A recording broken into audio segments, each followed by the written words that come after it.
Herkese merhaba, Top Eleven'ın değerli menajerleri, Goas Team FC kulübü menajeri ben Emrullah Zengin. Bu antrenman videosuyla daha karşınızdayım ve bunu arkadaşlar şu anda çözmüş bulunduğumuzu düşünüyorum. Daha önceki videolarda birçok yorum yapan arkadaşlar sayesinde ve ilham oldular bir nevi ve birçok şey de öğrendim yorumlarınızla beraber. Böylelikle bu antrenman olayını çözdüğümü düşünüyorum. Goat Team FC kulübüne yaptırdığım antrenmanları paylaşacağım şimdi sizinle ve bu artık yeni antrenman modeli. En basit versiyonunu çekiyorum şu anda sizlere. Bu şekilde çözmüş bulunuyorum ve bir sonraki videolarda, daha doğrusu bu sezonun içerisinde gelir, artık sıkıldım. Yani bir haftadır antrenman. Artık biraz diğer alanlara da yönelmek istiyorum ve şu anda size en basit versiyonuyla beraber bir anlatımı paylaşacağım. Takımıma yaptırdığım antrenman modelini paylaşıyor olacağım arkadaşlar. Ve arkadaşlar, antrenman modeline geçmeden önce hala kanala abone olmayan arkadaşlar var. Burada isimlerini verip rencide etmek istemiyorum. Videoları izliyorlar, kanala abone olmuyorlar. Arkadaşlar, bana abone olduğunuzda şu kişi abone oldu veya şu kişi videoyu beğendi diye bildirim gelmiyor. Sadece yorumların bildirimi geliyor. İçerikler hoşunuza gidiyorsa beğenmeyi, kanala abone olmayı ve yeni içeriklerden ilk haberdar olmak isterseniz bildirim zilini açabilirsiniz. Şimdi bu antrenman video kısmına gelmeden önce biz daha önce kadromuz için bir mühendislik yapıyorduk. Artık arkadaşlar yedekler için de bir mühendislik yapmamız gerekiyor. Şöyle ki, çünkü yedekleri kullanacağız. Yedeklerimizde en az 4 tane DC, yani savunma, kaleciyle beraber savunmacı olmalı. 4 tane MC olmalı ki DMC, bu sarılar dahildir buna. Ve 4 tane de ST olmalı ki burada da AMC, AMR'ler de buna dahil. Siz buralarda ben bunlara bir tokunda transferde aldım, böyle dandik oyuncular. Çok önemli değil. Kullanmayacağım oyuncuları aldım. Çünkü antrenmanların önemli kısmını, halkaları doldurma kısmını yedekler üzerinden tamamlayacağız. Bu yedekler mühendisliğine de dikkat etmenizi öneriyorum. Ve gelelim diğer bir kısmına. Antrenmanlarda arkadaşlar bildiğiniz gibi alıştırmalar kısmında bir kart muhabbeti var. Yani bu kartlar zaten hızlı bir şekilde ilerletiyor oyunu. Şimdi bu kartlarda eğer dikkat ettiyseniz, şu mesela önceden tokenlıydı bu mor kart. Ki bu mor kartta da zaten bir tane uzman var, 2 tane başlangıç var. Ki şu anda da yaklaşık 36 tane, yani 18 mavi 18 kırmızı ile beraber haftalık 2 tane alabiliyoruz. Ve 36'ya tekabül ediyor. 36 mavi 36 kırmızıya bir tane uzman, daha doğrusu 2 tane uzman, 4 tane başlangıç alıştırması alabiliyoruz. Eğer mavi ve kırmızı sıkıntınız yoksa bunu da mutlaka almanızı tavsiye ederim. Ve bir diğeri 5 tokenlık kısım ise bu tek olan temel oyun kitabı dediği kısımda. Şimdi Top Eleven'ın bize verdiği tokenlara baktığımızda her gün giren bir izleyici, oyuncu olduğunuzu, menajer olduğunuzu düşünüyorum. Ve ortalama Top Eleven bize bir ayda yaklaşık 60 tane falan token veriyor. Hem günlük girdiğimizde 2-3 günde bir tane, 7. günde 4 tane üst üste girdiğimizde. Bir de TV haklarında girdiğimizde orada da maksimum 35 tane alıyoruz. Ve böylece arkadaşlar ayda yaklaşık bize 60 tane token veriyor sadece oyuna girdiğimiz için. Burada da yaklaşık 12 tane bunlardan alabiliyoruz o zaman. Yani oyunun verdiğini gene oyuna harcayaraktan, gene ekstra bir maliyet çıkartmadan. Şimdi bir de oyun kendisi günlük bir tane kitap veriyor. Ve bir tane de video ile beraber veriyor. Ben şimdi bunları da alayım. Şu anda bir normal günlük bir kitabı alalım. Gene mavi bir kart. Çok dandik bir özellik. Çok arttırmıyor ama bu kartlar çok hızlı ilerletiyor bildiğiniz gibi. Şimdi bir tane de video izleyerek alıyorum arkadaşlar. Ve yeni kartımızı da aldık video izleyerekten. Bakalım ne geldi? Orta geldi. Orta iyidir. Ama fiziksel de geldi. Ve şimdi antrenmana geçelim. Buraya kadarki arkadaşlar anlattıklarım biraz kafa ütülediyse affola. Bazı arkadaşlar bildiğiniz gibi oyuna yeni başlayan arkadaşlar da oluyor. O yüzden Biraz kapsamlı oldu. Kafa şişirdiysem affola. Şimdi geliyoruz arkadaşlar. Hem halkaları arttıracağız, hem de oyuncularımızın keskinliğini arttıracağız. Ve bu modelde neler yapıyoruz bunları paylaşacağım sizinle en basit versiyonuyla beraber. Şimdi bunun bir de uzman versiyonu var arkadaşlar. Şu anda onun üzerinde çalışıyorum. Yani sadece kalecileri seçiyorum mesela. İlk 11'imdeki kalecinin keskinliği 4 olana kadar kalecilik özelliklerini yetiştirecek antrenmanlar yaptırıyorum ama bu uzman versiyon. Bunun üzerinde çalışıyorum şu anda. Bu şu anda en basit, çözülmüş bir halde bu yeni antrenman videolarını, antrenman tekniğini paylaşıyor olacağım. O belki sezon sonuna doğru öyle bir video çekerim. Çünkü hem kaleciler hem defanslar hem orta sahalar benim takımımda istediğim özellikler, bir menajer dokunuşu olarak öyle bir antrenmanlar yaptırıyor olacağım. Ama şu anda ise yedekleri seçmiyorum. Sadece ilk 11'i seçiyorum. İlk 11'deki oyuncularımın bu keskinlik gördüğünüzü 5 yapmaya çalışacağım. Bu keskinlik ise şurada gördüğünüz yoğun çeşitlilik bonusu 50 olduğu zaman bu keskinliği arttırabiliyoruz. Şimdi ilk 11'de 2 tane farklı bir modelim var arkadaşlar. Siz bunların ekran fotoğrafını çekersiniz. İlk baştaki modeli böyle video analizi, ondan sonra fizikselde germe, hücumda şut tekniği, hızlı kontra ataklar ve şut öncesi paslar alıyoruz topa sahip olmada. Şimdi buraya kadar geldiğimizde gördüğünüz gibi bunlar minimal oldu. Hücum düşükte kaldı. Şimdi burada hücumu orta yaparsak aslında halkalar daha hızlı dönüyor. Burada maksimum kondisyon azalımıyla ve oturum puanımız da 50-50-100 oldu. Şimdi buraya da arkadaşlar bir tane kart koyacağım. Ve güzel, savunma kartım da gelmiş. Savunma kartı koysak buraya savunma tam oluyor. Şimdi her gün de farklı bir antrenman modeli denememiz lazım arkadaşlar. Yani çünkü bu gelen kartlar farklı olduğu için buradaki diziliş mantığı hep şey olacak. Kolay, çok kolay, orta, zor, çok zor. Siz bunu yaptığınızda zaten ve şuraya dikkat ediyorsunuz. Oyuncu bonusu halkaları döndürecek. Yoğun çeşitlilik bonusu ise keskinliğimizi arttıracak. Bunu sağladığımızda muazzam bir şekilde ve maksimum en az kondisyonla beraber siz de kendi istediğiniz dizilimi yapabilirsiniz. Şu anda ben savunmayı da arttırmak için savunma kartımı da ekliyorum buraya. Şu anda ilk 11'im üzerinde çalışıyorum ve ilk 11'imde keskinliği arttırmak istiyorum. Ve o yüzden de kartları kullanıyorum ilk 11'imde en az kondisyon harcayabilmek için. Şu anda 13.5'luk bir kondisyon harcayacağım. Bakalım reklam verecek mi bana? Verdi. Güzel, reklamı izliyorum şimdi. 2 katı bir çarpan, %50 bir takım çarpan almak için. %50'mizi de aldık. Antrenman başladı. Bakalım keskinlik ne oldu ve ilk 11'imizin hepsi 5 oldu mu? Hepsi 5 oldu arkadaşlar. Sadece tek bir kartla. Şimdi artık ilk 11'imizle bir işimiz yok. Ve artık ilk 11'imizde pek bir işimiz yok arkadaşlar. Keskinlikleri arttırdık. Daha bunlara fuzuli kondisyon harcatmayacağız. Bu tamamen kart sayesinde oldu. Yani son antrenman kartımıza baktığımızda isterseniz bunun ekran fotoğrafını da alabilirsiniz. Bir kart koydum. Eğer gelmeseydi arkadaşlar antrenmanı tekrarla diyecektim. Farklı bir kart koyacaktım. Eğer keskinliklerim artmasaydı. Şu anda bu şekilde geldik. Bunun bir de farklı bir versiyonu var. Onu da paylaşayım ben sizinle. Gene ilk 11'imizi seçiyoruz. Sadece ilk 11.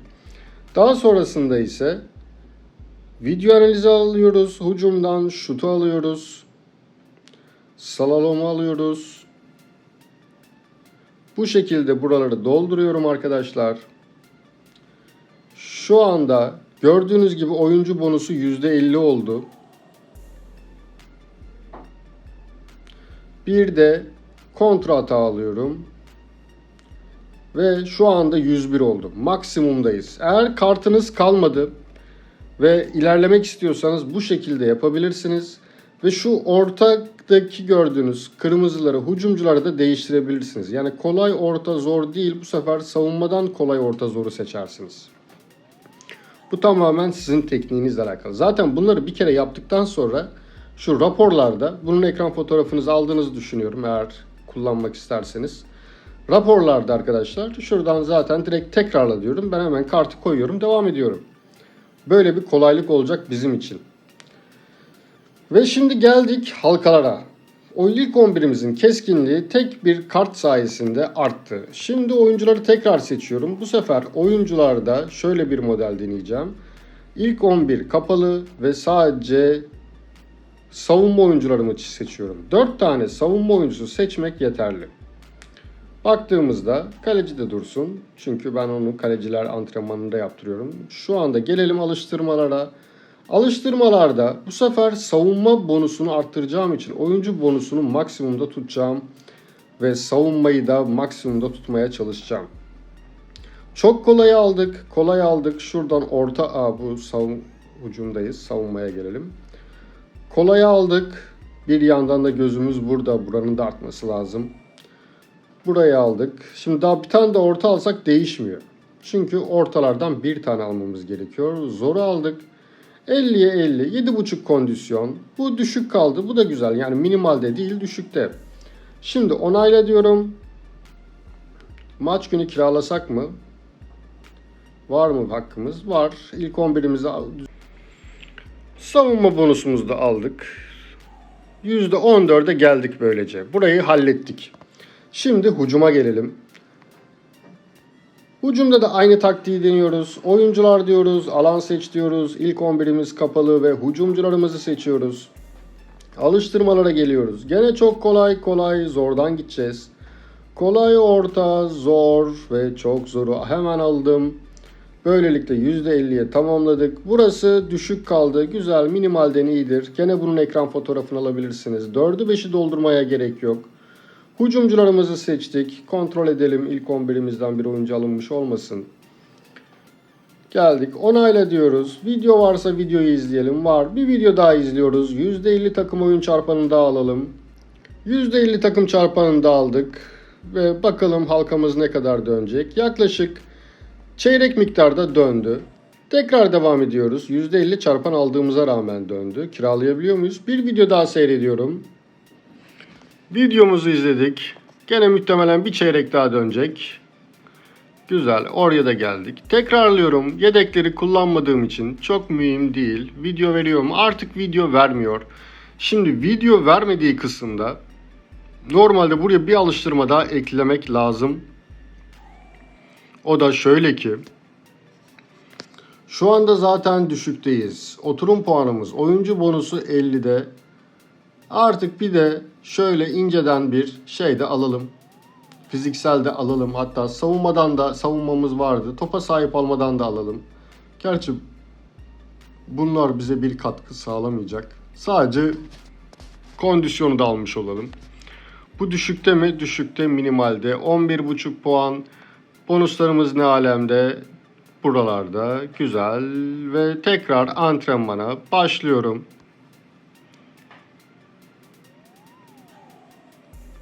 Kaç etti? 3 etti. Bir daha başlayacağım.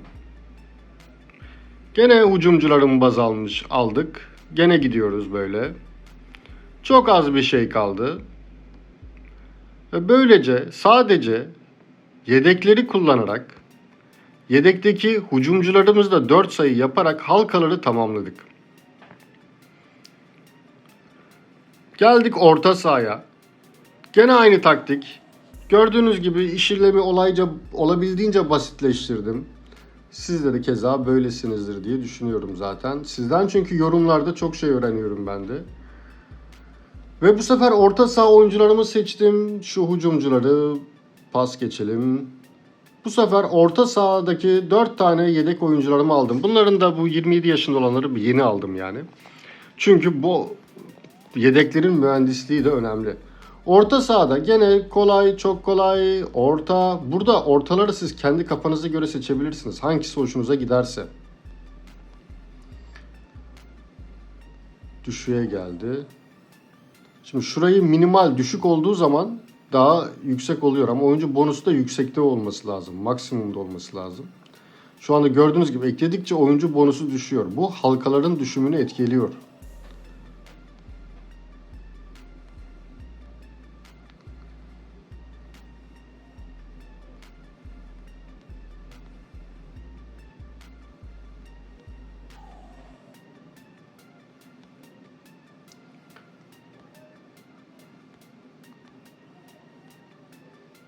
Güzel. 7.5.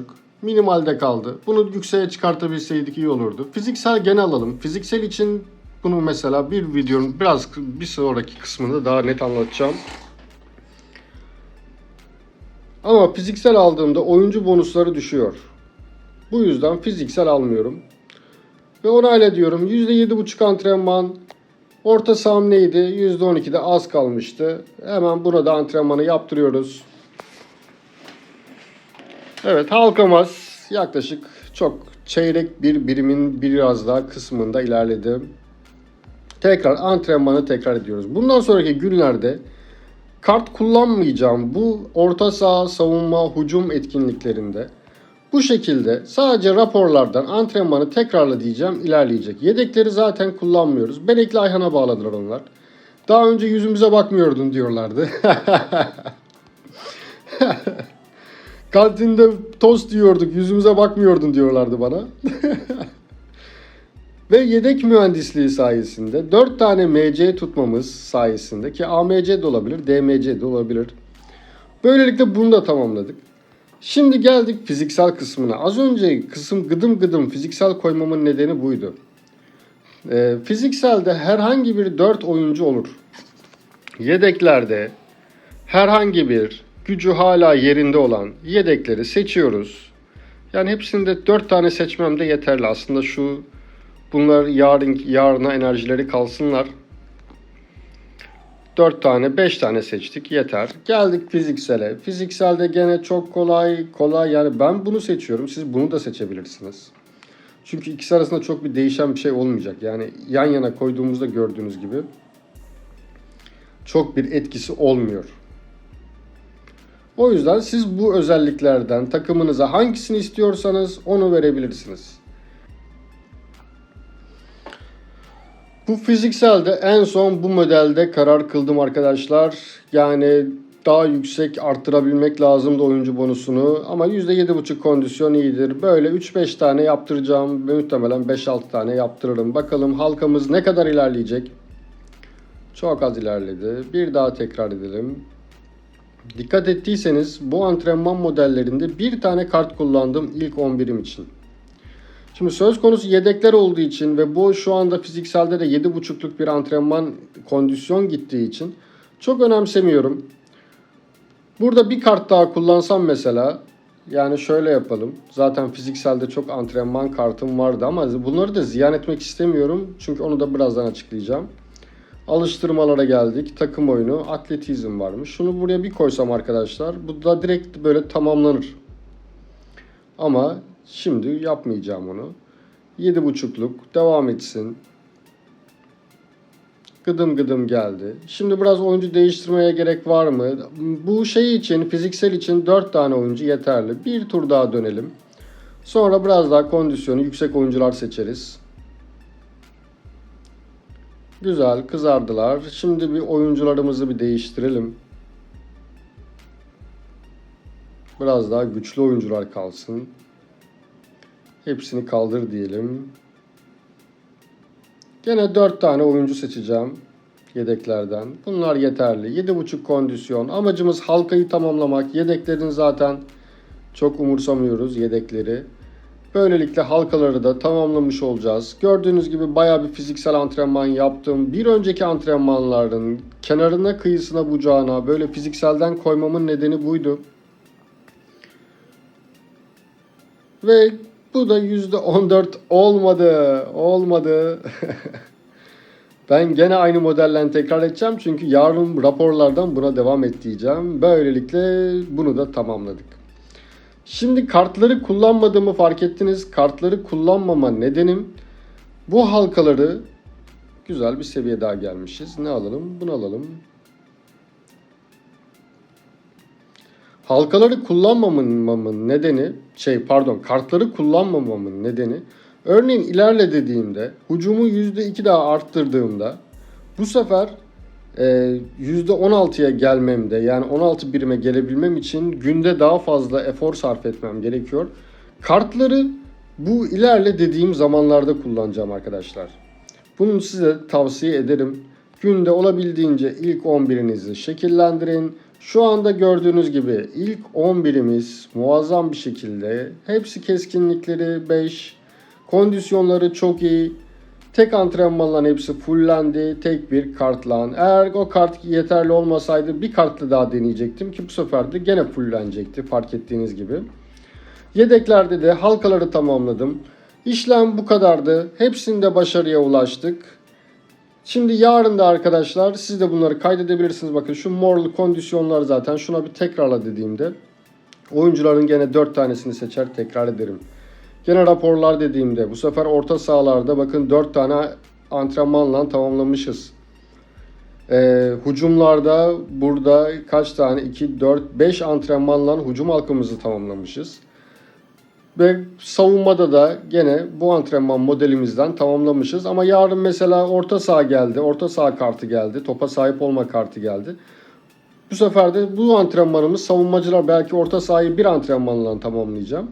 Bu sefer de orta sahayı böyle tamamlarız. Antrenman modellerim bu şekildeydi arkadaşlar.